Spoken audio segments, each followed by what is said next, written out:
Welcome back to my channel. I'm JC. Today's video is editing vlog episode number, I think this is 12. The second one for the weight of, is it the second one for the weight of her? Yes, the second one for the weight of her. So in this part, in this episode, in this video, I finish up the read through and I share my thoughts on the overall reading of the book. I think at the end, I wanted to have created my revision plan by the end of the video, but, and kind of made something, but I'm not happy with it. So I'm going to save that for the next video, the next editing vlog. But I did show a sneak peek of my character board. It's not really necessarily my mood board because I haven't added the aesthetics and stuff, but it's my characters, or the main ones. And I showed you guys the playlist for the weight of her. And yeah, but I'm gonna slide over and let you see how the rest of the read through went. And yeah, I'll be back on the other side. Okay, so now we're picking up part 2 of the read through in this editing vlog for the weight of her. I just read the sweetest part. I almost cried. They're in couples counseling, and what her husband said to her, because he's talking about the lies that she's told, and she's like, she was afraid to lose him and to lose their marriage. And he says, okay, so I have to read this.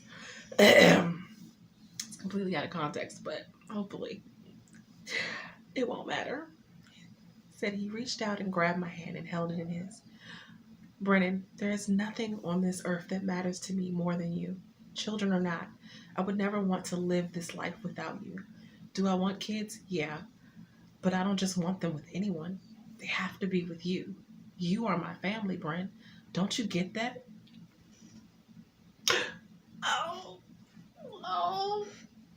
Okay. I'm not going to tear up right now. They're reading my work. Okay. What a way to start this episode off. But yeah, we're in chapter 15 now. That's how it's going.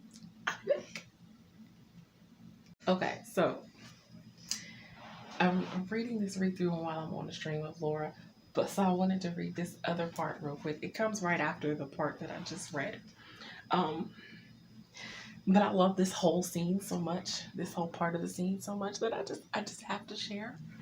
So I think I'll start with the other part. He reached out and grabbed my hand and held it in his.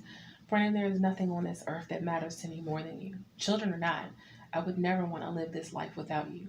Do I want kids? Yeah, but I don't just want them with anyone. They have to be with you. You are my family, Brent. Don't you get that? I was trying to be a picture of the stronger version of myself and not let myself get emotional, but I could feel the tears welling up in my eyes. I was trying to retreat so that I could contain those tears that were forcing their way out, but Nathan just held onto my hands even tighter. Before I knew it, there was that stubborn tear rolling down my cheek, preceding the next few rolls. I swear you say sweet shit like that just so you can see me cry. You know I don't like to get emotional. He took his left hand and wiped my tears away with his hands. I think part of the problem is that you waste far too much energy trying to hide your feelings. And I'm the last person that you ever need to hide them from. Okay. It's so sweet. It's so sweet. Okay. I gotta go back and read now. Bye.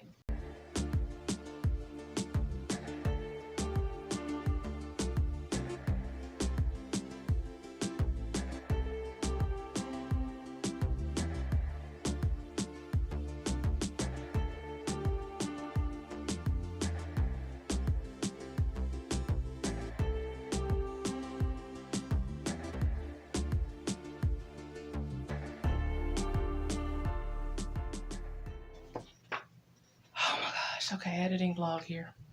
I don't know if I said what day this was of camp, but it's day 13 still, because I haven't gone to sleep and woken back up yet, but it's still day 13. I think chapter 15 is going to be the big one, like the big emotional. I thought I had some emotional moments earlier reading this. Okay, I'm trying to be selective about which part I read to you guys. I may split chapter 15 up because it's a really long chapter, and I just realized how long it is, and it may need to be split up into 2 chapters. So I don't know if this is going to become chapter 16 or if this is going to still stay chapter 15, but either way, I just wanted to go ahead and read this to you guys because it was quite emotional, and I am really okay. Sorry, rudely interrupted. But okay, so this is the really emotional part. I'm trying to see if I can read this part without getting into the context of this part. It's actually 2 parts that I want to read, and it's kind of, I feel like I mean, I haven't made it to the end yet, but I feel like this is like the turning point when it's going to be really realized the message that she's supposed to get from all of this, or I don't know, just listen. Okay, so her and her mother are having this moment. This is okay. Well, I already said that Lauren came to tell her that she was dying. So naturally, you have to kind of assume she actually dies in the book. So this is the part where she gets ready to die, which is why it's the real big emotional chapter. Okay, so she says, okay, wait, I want to read that part. She says, yeah, I get that. Is there anything else that you want to say before I do this? That's Brennan talking to her mother. And her mother says, yeah, just what I should have said to you 1,000 times over by now. I love you, Brennan, and I am so deeply sorry that I never showed you just how much when you were younger. I'm sorry I ran you off and that you had to live on the street because I was such a selfish bitch. I'm sorry I turned you away when you needed me the most. You deserved better than me. I was holding back my heavy flow of tears as best I could until now, but there was no stopping them. I heard the words from her that I had needed to hear for so long, and I was truly ready to forgive her now. And now it was too late to have any more time with her. I felt such a release, as if a physical weight had been lifted from my chest, and my heart felt so free.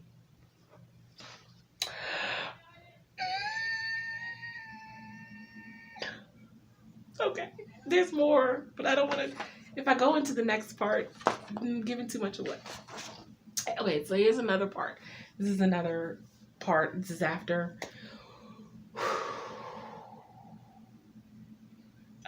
Actually, no, this is not quite after yet. But, okay. This is in the mother's final moments. It's in her final moments with her mom. And so she says, as I watched her closely, unsure of whether she was just sleeping or whether she was really letting go, I couldn't seem to stop the flood of emotions that I was feeling. I had blocked off my emotions for this woman for over 20 years, and right now all I wanted to do was get those 20 years back. I wanted to go back and forgive her sooner, to make an effort to understand her sooner, to love her for who she was and who she wasn't sooner. I suppose that's just it. You can't go back in time and change things to end up the way that you wanted them to. I was learning that lesson now. I was learning that lesson too late. It was too late for me and my mother to have the relationship we could have had. But the very least I could do for her, I have done now. Oh my gosh. Oh my gosh. Okay, I know that some of that needs to be stronger and strengthened, but I love the context of it. Oh, just the whole, I want to go back. I want to forgive her sooner. I want to, Oh, I want to understand her for who she was sooner. I want to accept her, basically, is what she's saying, for who she was sooner. And, okay.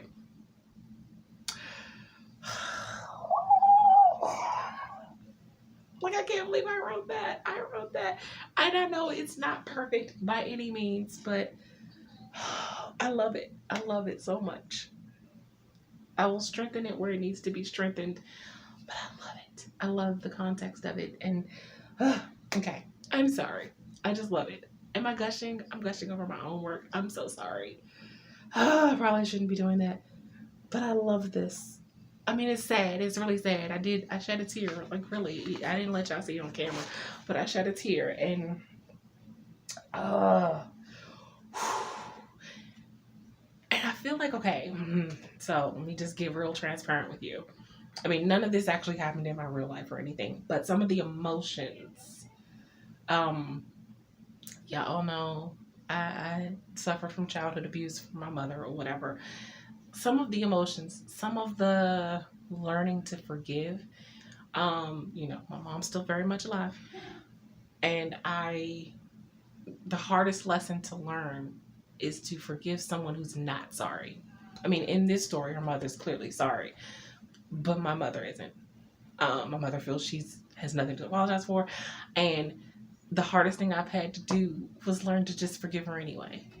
Even if she doesn't feel that she has anything to be sorry for. And that is a really tough thing. It's tough to forgive someone who's sorry to begin with, but it's even tougher to forgive someone who's not sorry. And just, okay, so I think reading that, maybe that's why I shed a tear, reading that, it just dredged up some emotional things. Probably why I didn't touch this book for about 5 years. Because while the story is very fictional, I just want to be clear, very fictional. Without getting deep into the subject matter of this book and some of the things that is touched on in this book, a lot of the actions and things that happen in this book are very fictional. I just want to be clear again. There was childhood abuse, but not to the extent in this book, for me. But the forgiveness aspect, the learning to forgive your mother aspect, those emotions that go into that was real for me writing this. And when I wrote The Weight of Her, like the whole premise behind The Weight of Her is the baggage that you carry into adulthood because of the way your mother treated you. And that part was real for me. I had a lot of baggage going into my adulthood. The weight of my mother was very strong in the first part of my adulthood. So that part is real. And there were a lot of emotions that went in. I can see reading this back, the emotions that went into writing this, and it's kind of dredging up some of the emotions that went into writing this, like the memories of certain feelings I had about my childhood, and which is probably trying to explain the emotion, because I don't want to make it seem like I'm just like, I don't want to make it seem like, you know, one of those people who thinks their work is perfect or anything like that, because by no means is this perfect. I mean, again, tabs. The emotion is what I felt. And I think the reason I hadn't touched this in so long is because I didn't want to feel that emotion again. But, dredging up some emotions. But that scene was very, I think it was powerful. I hope the readers think it's powerful. And I may edit out all of what I just said in the end of this, but we'll see. On to the next chapter. I'll be back.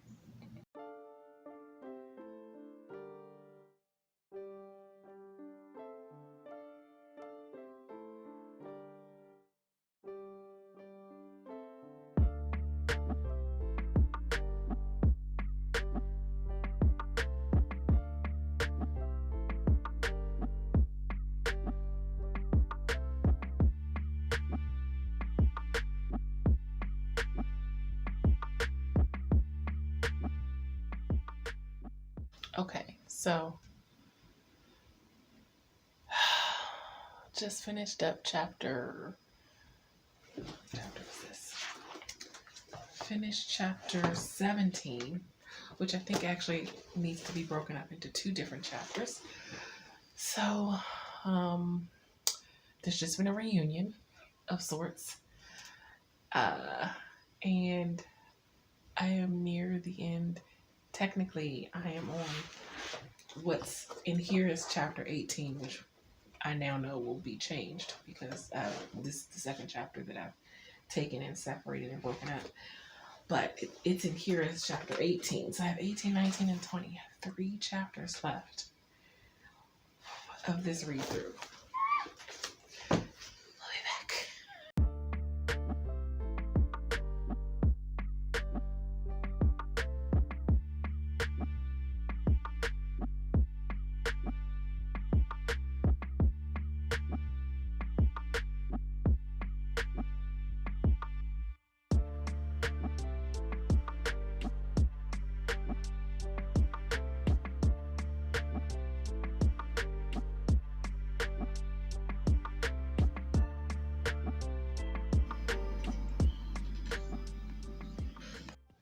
Oh my god, okay, so I just finished my read through. I'm done reading through this novel.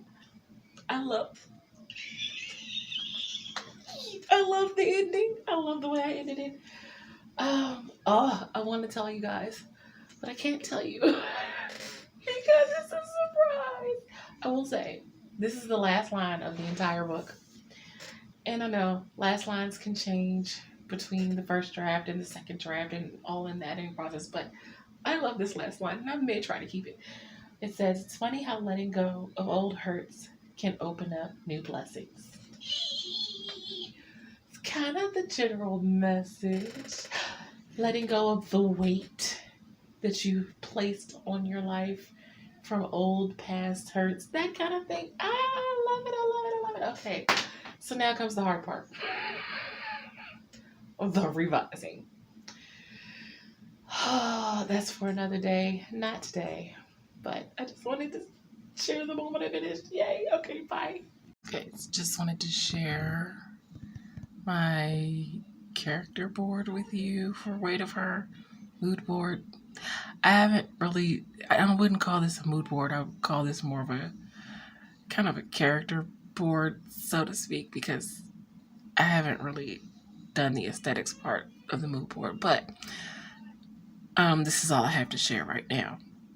I'm not quite finished, but I wanted to share this with you guys anyway. So yeah, as you see, it's Brennan in the center, her sister Robin, her father Richard, her mother Lauren, her biological daughter Sierra, her husband Nathan, her best friend Matt, and his wife Caitlin. I know, obviously, they aren't, but these are the inspirations for their characters. I know some of them are real life celebrities, but they match the description I have in my head for the characters. So, yeah. And this is the Weight of Her playlist that I have, that I use to get inspired to write. Well, that I used when I wrote the first draft, and I'm sure I'll use again writing, rewriting, or revising. I actually added some songs. So, yeah. If you have any song suggestions to throw on this playlist that symbolize, toxic mother-daughter relationships, let me know in the comments. So there you have it. That is how the rest of the read-through went of the novel. I was very pleasantly surprised with my book. I know it's not perfect, but it was, I love the story and I love the characters that Brennan, she's gonna give me trouble, but I did send the chapters that I needed to send over to Nick, and without going in detail with the suggestions and comments that they made in the document, and we're gonna probably work together when I get to revising those chapters a little further. I will say that they were a little, the chapters were a little rougher than I thought reading them back when I did the read through. So it goes to show you, just because you think it's good during the read through doesn't always necessarily mean it is. Because I thought the therapy chapters were a little, I mean, I knew they weren't perfect, obviously, but you know, they need some work. Let's just say that they need some real work. So we're gonna take care of that in the revision process and revising it. And Nick is gonna graciously work with me on that. Their rates are pretty good. They have commission on their Ko-fi. So if you're if you're writing anything that has anything involved with therapy or counseling, if you need someone working in the field of therapy and counseling that can give you advice as to how to write your therapy chapters, or things like that your story entail, they have commission on their Ko-fi. It's a reasonable rate. Reach out to them if you're looking for help. So that part is probably going to need some heavier revision than I initially perceived after doing the read through, but it's fine. I want everything to be right. Now I was going to say perfect, but nothing's ever perfect. I want everything to be right, or right enough when this book is released.